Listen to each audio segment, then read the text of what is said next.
Nisita Wardani, akan menjelaskan terkait dengan the IT industry and the information economy. Nah, chapter ini merupakan lanjutan dari pertemuan lalu, yaitu terkait dengan bisnis dan IT. Kira-kira apa aja sih yang akan dipelajari dalam chapter ini? Yaitu ada 4 hal. Yang pertama, industri IT itu bagaimana. Lalu yang kedua, Global Information Matrix. Yang ketiga, kaitannya dengan Information Economic. Dan yang keempat, kaitannya dengan a New Industrial Revolution. Kita akan masuk ke bagian pertama terlebih dahulu, yaitu industri IT. Jadi, industri IT di sini atau TI, kalau teman-teman masih ingat, waktu lalu di pertemuan sebelumnya, dari penjelasan chapter sebelumnya, saya menjelaskan bahwa yang namanya TI atau teknologi informasi itu dibagi menjadi 2 bagian. Yang pertama ini ada hardware, yang kedua ada software. Tanpa adanya hardware, maka software juga tidak bisa dijalankan. Begitu juga dengan sebaliknya, tanpa adanya software, maka hardware tersebut tidak bisa dijalankan.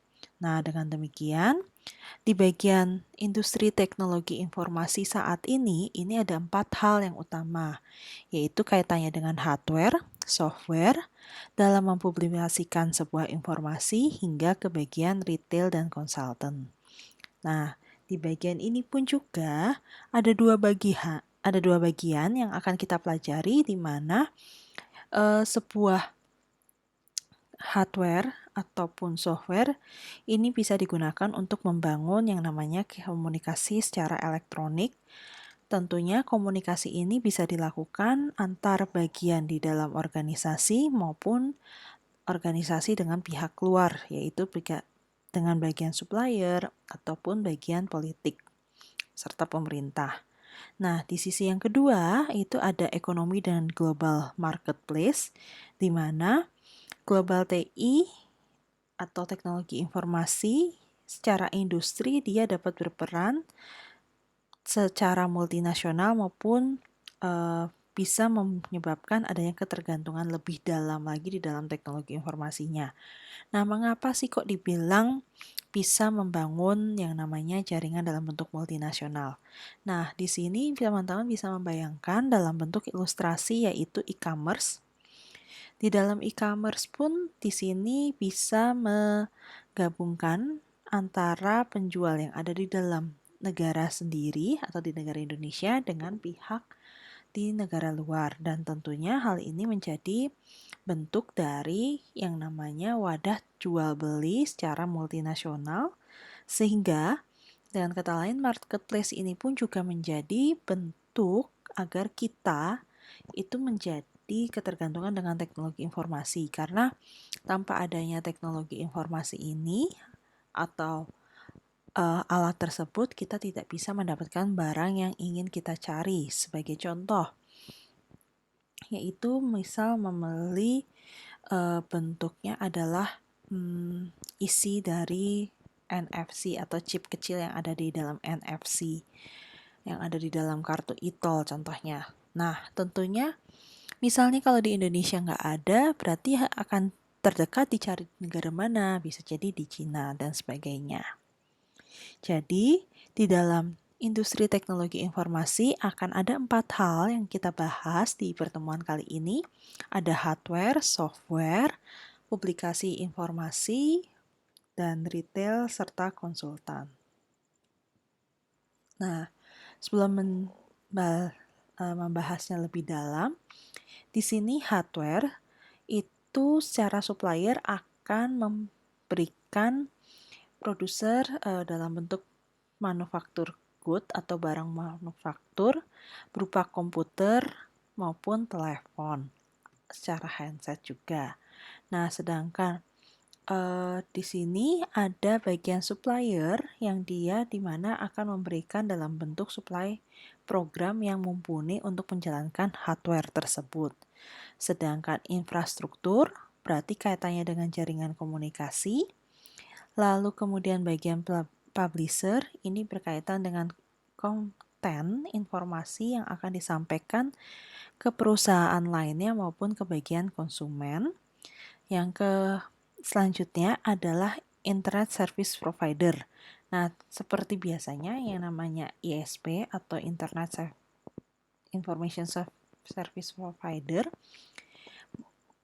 bukan internet ya teman-teman, di sini Information Service Provider ini bisa digunakan untuk berkoordinasi antar bagian di dalam organisasi yang khususnya di sini untuk menghasilkan sebuah pengambilan keputusan. Nah, kalau teman-teman ingat kembali, sistem informasi itu ada 3 bagian.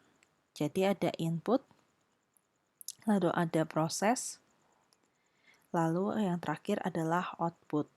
Nah, untuk mendukung ketiga bagian hal ini dalam pengambilan keputusan pastinya membutuhkan juga komponen, yaitu ada organisasi, ada yang kedua yaitu kaitannya dengan manajemen atau bagian di sini adalah sumber daya manusianya, dan yang ketiga kaitannya dengan teknologinya. Tanpa ada ketiga hal tersebut, baik organisasi, manajemen maupun teknologi, maka tidak akan ada data, yaitu yang dijadikan inputan untuk diproses menjadi output. Jadi teman-teman bisa membayangkan di mana data ini ada, tetapi tidak ada orang yang membantu untuk menginput data tersebut di dalam prosesnya nanti atau secara terkomputerisasi. Nah, tentunya juga tidak bisa menghasilkan laporan yang diinginkan baik secara online maupun hard file. Nah, selanjutnya di sini ada intensive information user. Di sini tentunya ada skala dalam memberikan informasi kepada user. Nah, karena tadi saya sudah menyinggung bahwa di dalam industri teknologi informasi saat ini ada 4 hal yang akan dibahas, yaitu pertama ada hardware, software, kemudian ada kaitannya dengan publikasi dan retail. Nah, lanjut kita masuk ke dalam perusahaan IT itu sebenarnya menawarkan apa saja sih? Di sini ada hardware, teman-teman. Jadi hardware ini dimulai ada dari periode abad ke-19, semakin harganya meningkat atau semakin pricely. Dengan kata lain, di sini harganya produk yang akan kita dapatkan semakin canggih. Hardware ini bentuknya seperti apa? Yaitu ada dalam bentuk piringan kecil chip ataupun hardware, dan tentunya ini akan bisa digunakan oleh bagian pekerja dan membutuhkan biaya juga untuk bagian pengadaannya. Nah, selain itu, software, karena hardware itu tidak bisa jalan sendirian gitu ya, tanpa adanya software, maka di sini dia menjadi bentuknya komersil. Mengapa? Karena bisa diperjualbelikan dan digunakan untuk menjalankan bisnis industri tertentu. Nah, software ini juga biasanya itu diproduksi di India. Bentuknya bisa macam-macam, bisa untuk membantu memberikan hiburan seperti game, atau membantu untuk menjalankan suatu aktivitas di organisasi dalam bentuk program. Lalu, selain ada hardware dan software, dibutuhkan juga ada infrastruktur. Infrastruktur di sini kaitannya dengan operator komunikasi yang nantinya akan membantu agar hardware dan software ini bisa berjalan dengan semestinya. Dan di sini juga akan ada kebijakan pemerintah. Nah, infrastruktur itu contohnya seperti apa? Yaitu adanya telepon menggunakan kabel maupun HP, yang di sini tentunya infrastruktur ini juga akan ketahuan berapa sih kecepatannya, broadbandnya, lalu HP itu bisa nggak digunakan untuk broadcast, atau telepon yang jangan-jangan lebih efektif untuk membantu broadcast. Nah, selanjutnya kita masuk ke bagian publisher. Di sini bentuknya ada macam-macam, bisa koran, majalah, katalog, ataupun iklan. Ketika bagian publikasi ini memberikan informasi dalam bentuk media tadi, tentunya harapannya adalah akan semakin dikenal oleh konsumen. Nah, maka tidak menutup kemungkinan juga publikasi ini bisa disampaikan di dalam buku maupun di dalam bentuk tampilan website.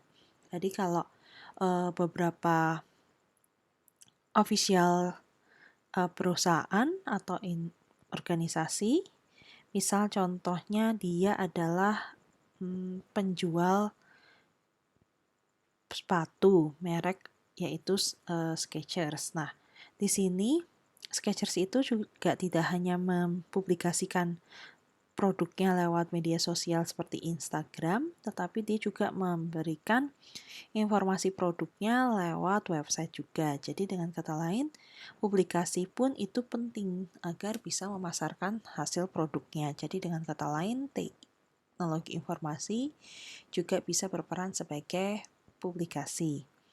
Selanjutnya, teknologi informasi pun itu juga tidak lepas perannya dari konsultan. Mengapa?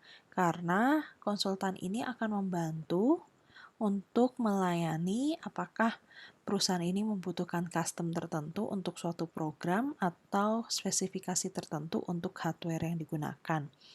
Sebagai contoh, jika teman-teman sebagai pihak organisasi ingin yang namanya pengadaan komputer yang digunakan untuk membantu dalam melakukan percakapan secara online lewat Zoom gitu ya, rapat dan segala macamnya. Nah, yang dibutuhkan spesifikasinya apa? Tentunya kita harus mengecek dahulu. Zoom itu bisa dijalankan untuk di kapasitas komputer berapa RAM-nya. Kalau misalnya 2 apakah cukup? Lalu di RAM yang keempat giga apakah cukup atau perlu RAM lebih dari 4 giga. Nah, tentunya di sini konsultan pun juga bisa membantu untuk memberikan pilihan-pilihan terbaik bagi organisasi agar bisa menjalankan bisnisnya lebih efisien lagi. Nah, di sini ada bentuk dari IT Industry Revolution, mulai dari bagian sistem sentrik, PC sentrik, network centric, dan content centric. Jadi, di sini ternyata di tahun 964 sampai dengan tahun 81, sistem itu belum terlalu fungsinya banyak, atau dengan kata lain belum banyak adanya sistem yang dikembangkan. Atau di sini dengan kata lain sistem bisa jadi belum dikembangkan sama sekali. Nah, di tahun 81 sampai dengan 94 sudah muncul lah yang namanya bentuk dalam PC atau personal komputer. Dan tentunya di sini berarti sudah dikenal dengan istilah yaitu adanya mikroprosesor. Setelah ini dirasa efektif, maka dilanjutkanlah dengan adanya kehadiran internet. Maka di sini disebut dengan istilah yaitu network centric. Nah, di mana beberapa informasi ternyata diberikan lewat publik dengan menggunakan jaringan internet. Lalu yang terakhir di sini adanya konten centric, di mana karena ada internet maka diharapkan semua informasi itu menjadi transparan agar untuk kepentingan publik pun tahu, oh kinerja dari pemerintahnya seperti ini, lalu bagaimana cara mengukurnya, apakah mau memberikan pendapat masukan yang berbeda atau tidak, seperti itu. Nah, selanjutnya kita masuk ke bagian struktur industri teknologi informasi, yaitu tadi sudah saya sempat sounding untuk evolusi di dalam teknologi informasi. Selain dalam bentuk PC-centric, maka di sini ada beberapa hal. Yang pertama ada mainframe komputer, di mana hal ini didominasi oleh IBM yang dia nantinya akan mensuplai ke beberapa perusahaan. Mainframe komputer ini ternyata juga menawarkan software yang bisa menyesuaikan dengan hardware, bisa dalam bentuk di sini adalah penjualan maupun secara sewa. Lalu kemudian di sini juga diperlukan yang namanya konsultan untuk mempertimbangkan apakah cocok software ini digunakan untuk mainframe komputer ini. Nah, ternyata di sini tidak berhenti untuk IBM mendominasi pasar. Ternyata dia juga mendominasi pasar melalui mikroprosesor di mana IBM mengeluarkan prosesor dalam bentuk Intel yang digunakan untuk mengaplikasikan atau mengoperasikan dari MS-DOS, bentuk Microsoft yang lebih lama sebelum tampilan seperti ini. Lalu kemudian prosesor ini ternyata karena berbentuknya bisa dalam bentuk Intel, maka ini dibantu oleh dengan adanya Microsoft, dan di sini pun juga yang namanya printer itu dibantu oleh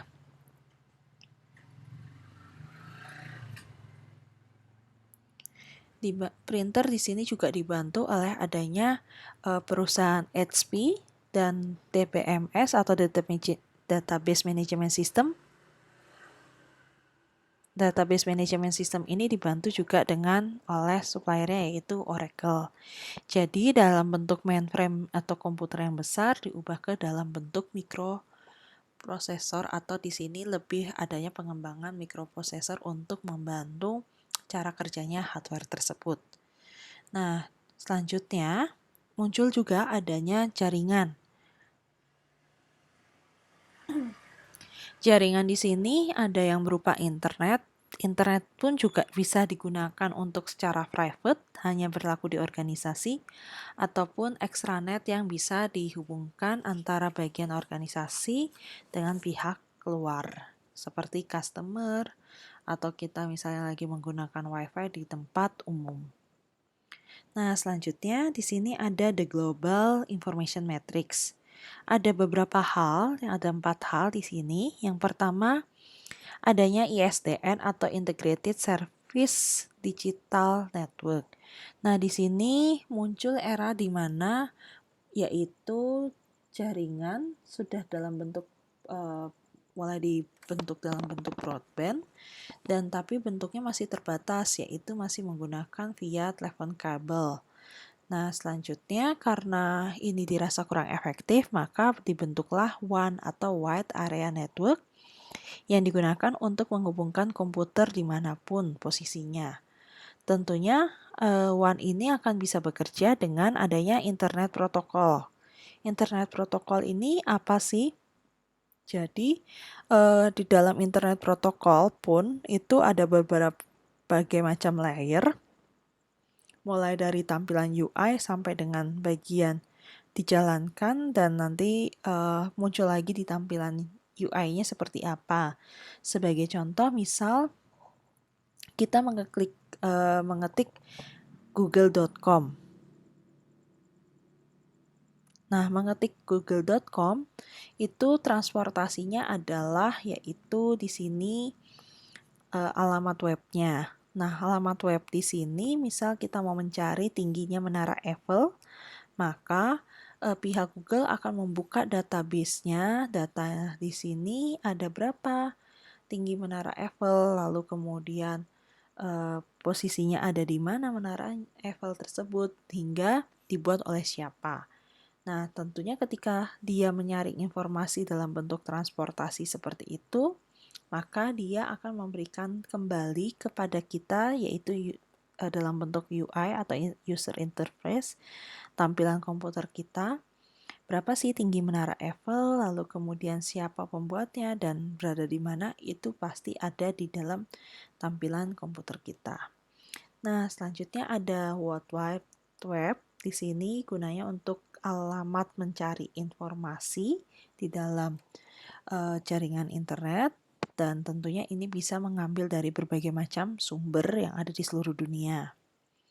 Nah, ternyata tidak hanya hal tersebut saja yang ditawarkan oleh internet, tetapi ada beberapa hal yang lain, seperti telnet itu khusus untuk remote, jadi user bisa mengakses komputer dari berbagai tempat yang ada. Lalu ada FTP, berarti dengan kata lain bisa mengirimkan file dari satu komputer ke komputer yang lainnya.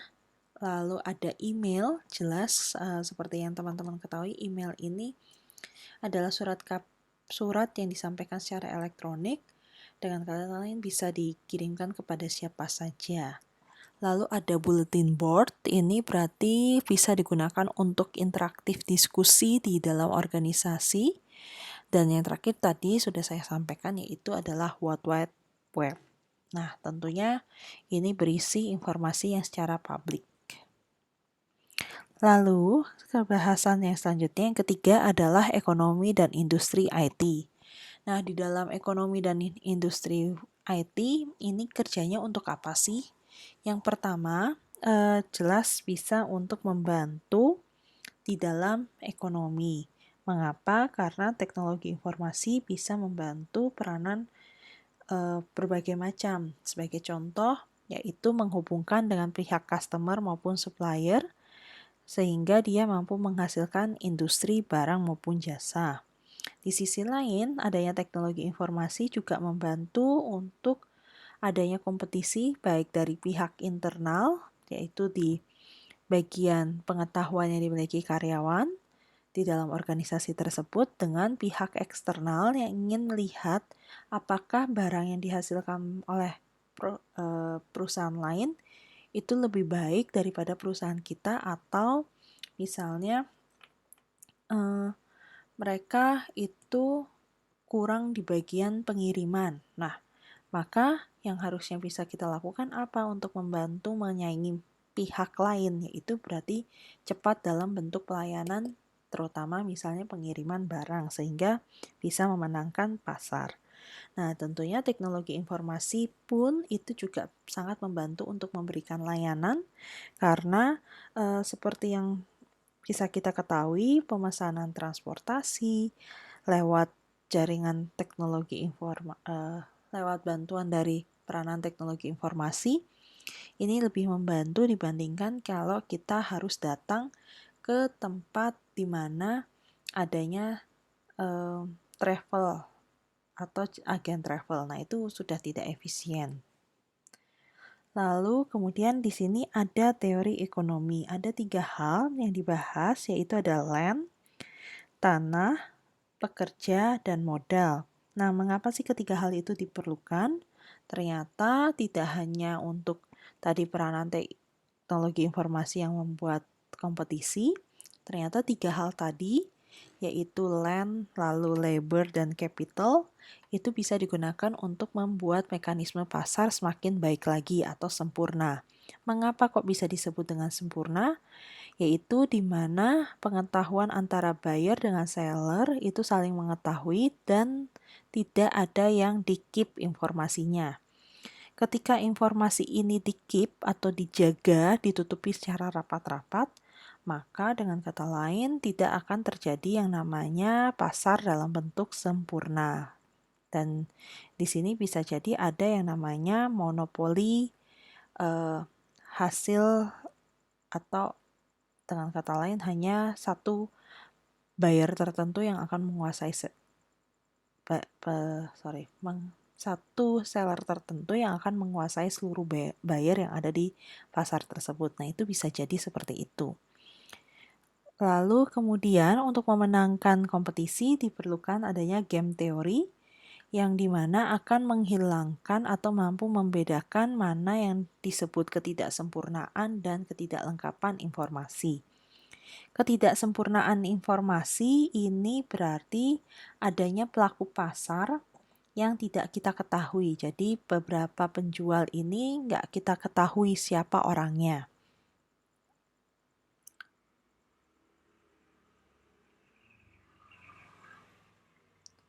Nah, karena pelaku pasar ini nggak diketahui, maka di sini ada yang namanya ketimpangan dalam informasi yang diterima oleh pembeli.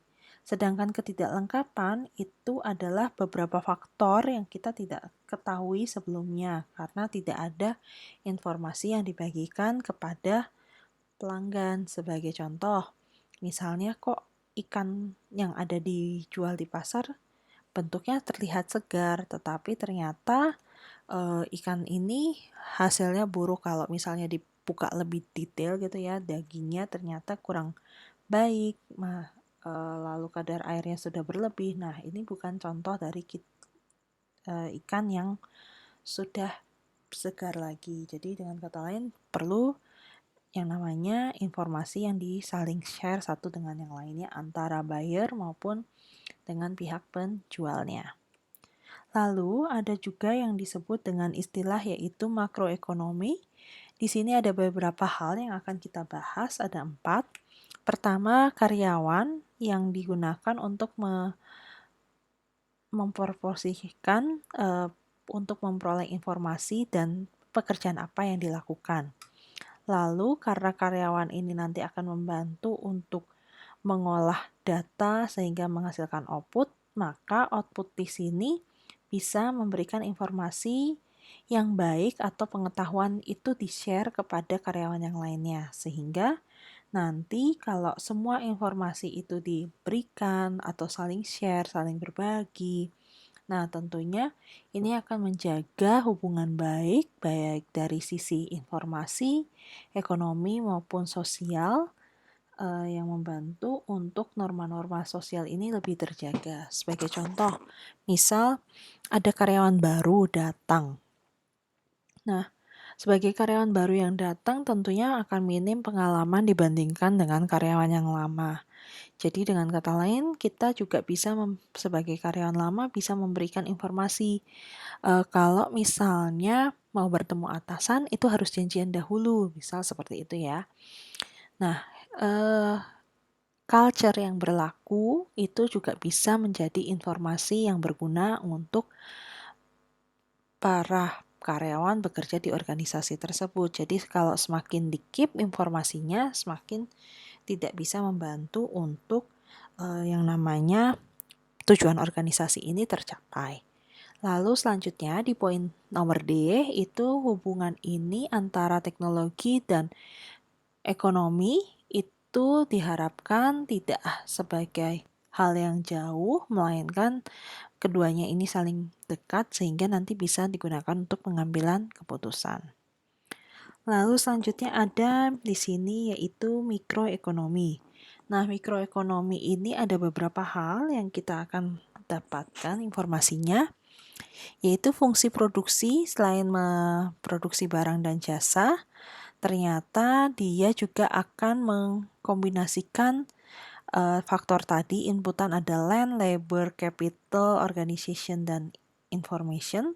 Mengapa? Karena tanpa adanya pekerja yang akan menghasilkan informasi berapa orang atau berapa banyak modal yang digunakan untuk menghasilkan produk seperti kendaraan atau misalnya untuk bidang jasa ada sekian pelanggan yang datang di salon tersebut, harus berapa orang yang membantu melayani pelanggan tersebut. Nah, informasi ini sangat sekali membantu untuk bagian fungsi dari produksi. Nah, tentunya hal ini juga tidak lepas dari yang namanya biaya, karena biaya ini juga sangat berperan besar di dalam pembuatan produksi suatu barang. Sebagai contoh apa misalnya kalau kaitannya dengan pemesanan barang bentuk makanan, kalau makanan itu dalam bentuk jumlah besar, maka dibutuhkan faktor seperti yaitu mesin. Nah, mesin ini tentunya harus dibeli dengan biaya berapa atau investasinya berapa. Nah, ini semua juga akan bisa terlihat atau sangat terbantu ketika ada informasi yang di-share. Produksi tidak bisa mencukupi semua permintaan pelanggan. Solusinya apa? Solusinya berarti dibutuhkan mesin yang baru. Selain mesin yang baru butuh apa lagi? Yaitu ternyata butuh informasi yang bisa di-track.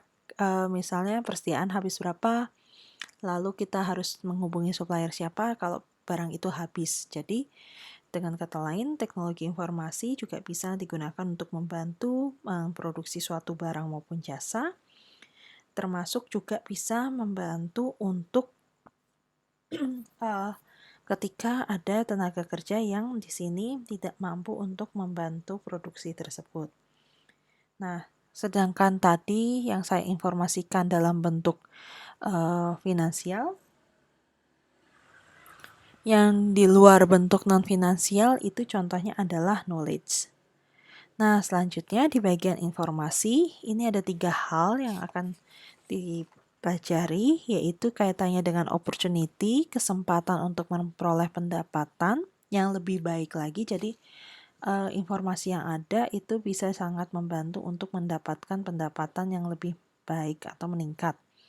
Nah, tentunya semua informasi ini juga akan sangat ditentukan oleh pasar. Ketika tadi pasar itu di-keep informasinya, maka akan ada terjadi yang namanya asimetri informasi atau ketimpangan di dalam menerima informasi yang ada. Nah, tentunya hal ini juga tidak akan memberi manfaat baik dalam penjualan barang maupun jasa.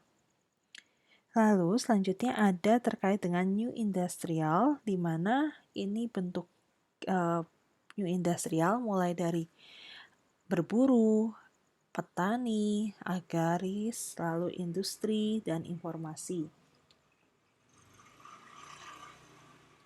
Di bagian berburu berarti akan ada proses pekerjaan aktivitasnya seperti hunting, memancing, lalu menanam suatu tanaman atau yang digunakan untuk mencari makan.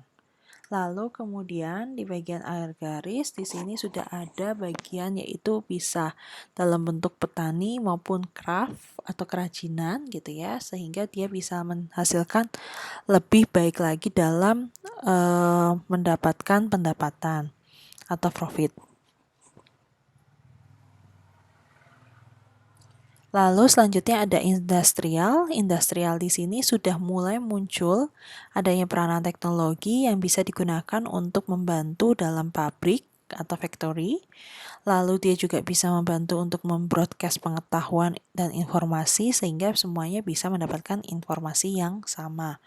Nah, karena di sini industrial sudah mulai dengan broadcast, maka di bagian era information itu biasanya digunakan untuk aktivitas apa saja, yaitu ada peneliti, pendidik, lalu kemudian ada desain, finance, dan marketing. Nah, tentunya informasi-informasi yang diperoleh itu akan digunakan oleh mereka, yaitu mulai dari riset sampai dengan marketing untuk mendapatkan peluang yaitu menghasilkan pendapatan bagi perusahaan. Oke, lalu future-nya seperti apa?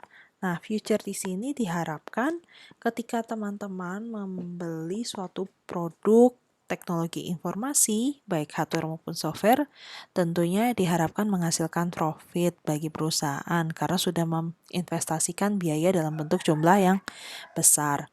Nah, ini semua bisa dihitung dengan model yaitu ROE atau Return on Asset serta Return on Investment. Jadi, berapa modal yang digunakan untuk membeli teknologi tersebut, lalu menghasilkan berapa keuntungan dari adanya pengadaan barang teknologi ini. Apakah kita rugi atau kita untung? Nah, tentunya ini bisa dievaluasi lebih lanjut. Sekian penjelasan saya terkait dengan materi kali ini.